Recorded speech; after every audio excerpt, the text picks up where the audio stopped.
The next point I want to make has to do with the authority of Scripture, and that is the relationship between our doctrine of the book and Christology. And in Matthew 4, 1-11, we have this celebrated encounter in the wilderness between Jesus and the devil. And the devil comes with the three temptations. Each one, if embraced, would make Jesus deviate from his messianic mission and from obedience to his Father's will. But you probably remember the temptations.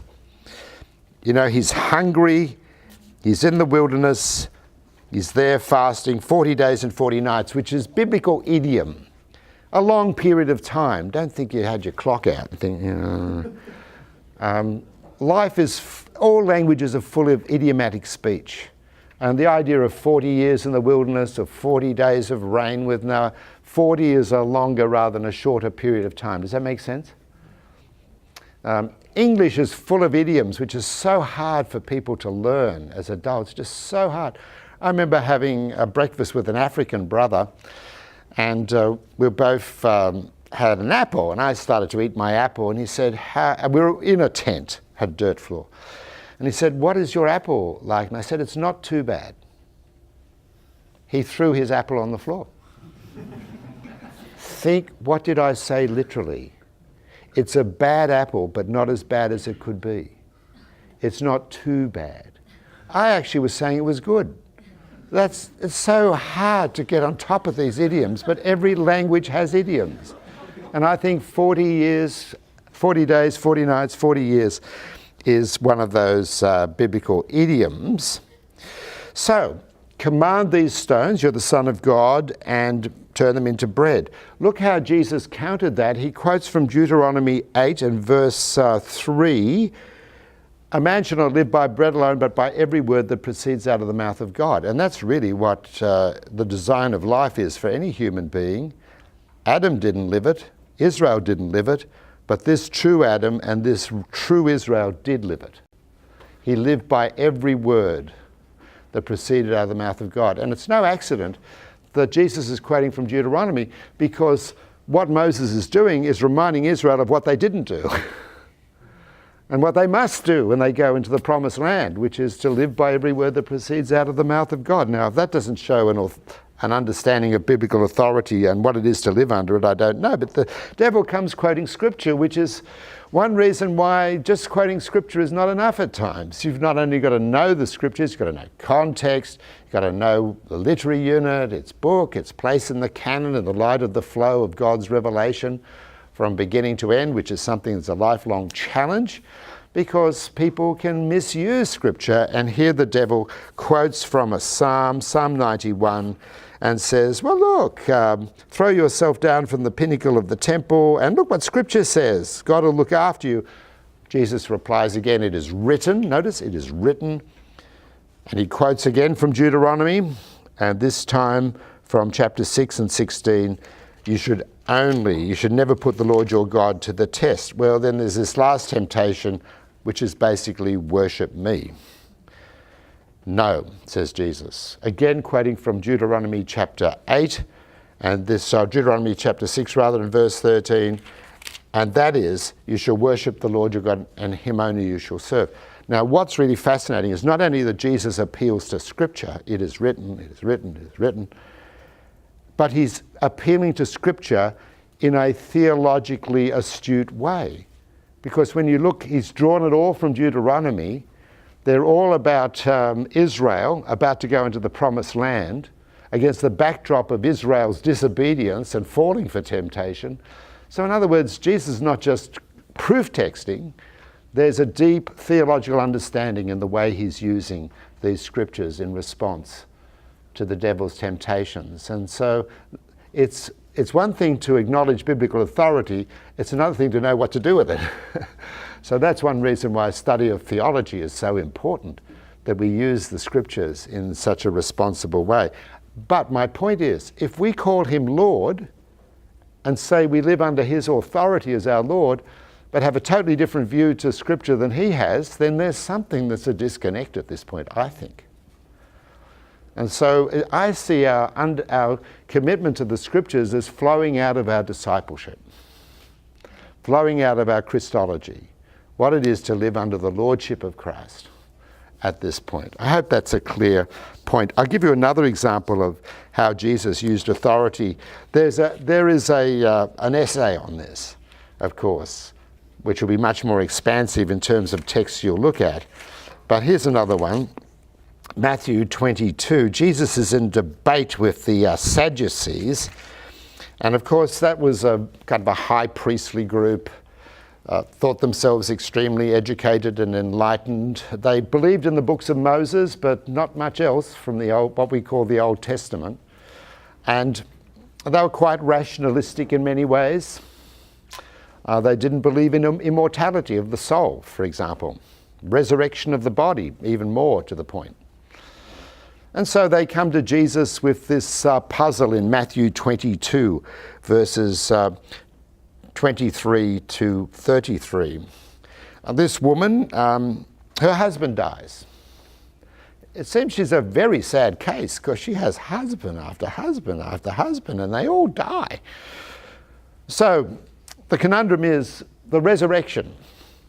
Okay, you believe in the resurrection, like the Pharisees, they believe in the resurrection. Okay, whose wife will she be in the world to come? Is this going to be a kind of timeshare situation?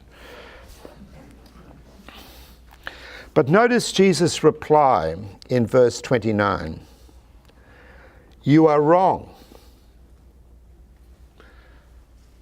There are lots of theological schools these days where no one's wrong about anything. But Jesus thinks you can get it wrong. You can get your theology wrong. I think even that's instructive. You're wrong. Why are they wrong? Because you know neither the Scriptures nor the power of God. So there's a formal point that Jesus is making here, and there's a material point.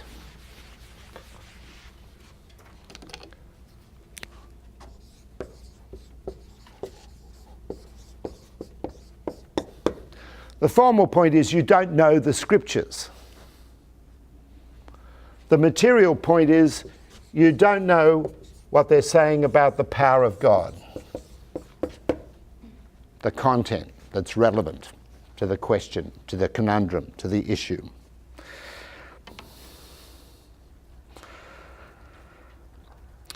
And then what does he do? He says, for in the resurrection they're neither married nor are given in marriage, but are like angels in heaven.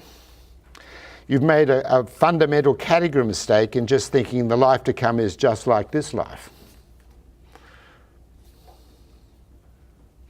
And as for the resurrection of the dead, have you not read what was said to you by God?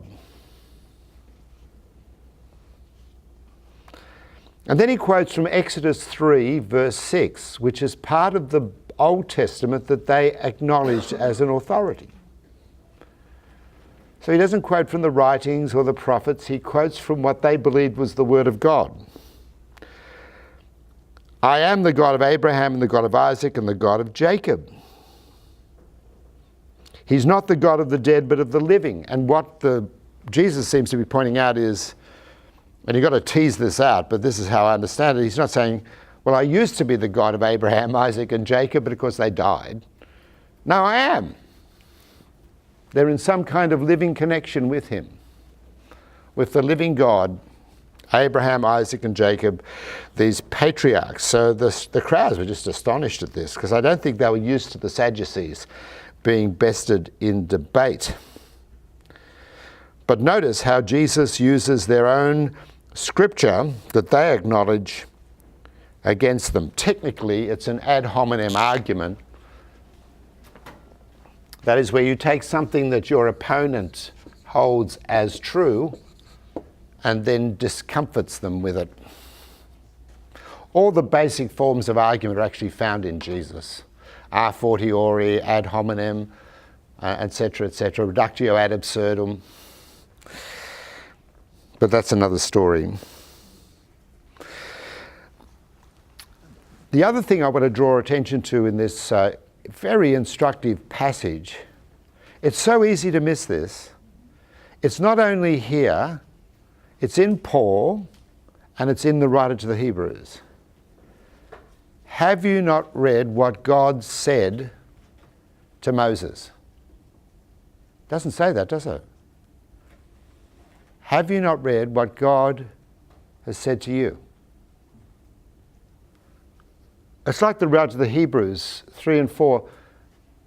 Psalm 95 is not simply what was said to Israel back then in the temple in a psalm. It's what the Holy Spirit is saying. It's the idea that Scripture is a living word that the Spirit owns and uses. We would call it a means of grace, to use the traditional language. And that's one reason why if you cut yourself off from engagement with Scripture, or if God's people become illiterate when it comes to Scripture, we've given up the principal means by which the Spirit of God is addressing the people of God in the cause of God. So if we really believe that God's omniscient, then in the writing of Scripture, God has all possible audiences in mind that would be relevant. And it turns out that the Sadducees were one such audience at this point. Those Hebrew Christians in danger of drifting away was another such audience. I remember talking about God's omniscience on one occasion, and I just said in class, God knows all possible worlds and all propositions that are true of such a world, and that they're true of such a world, and all false propositions of such a world, and that they're false. And a student just stood up and said, "Do you mean God knows everything?" And I said, "He's very bright."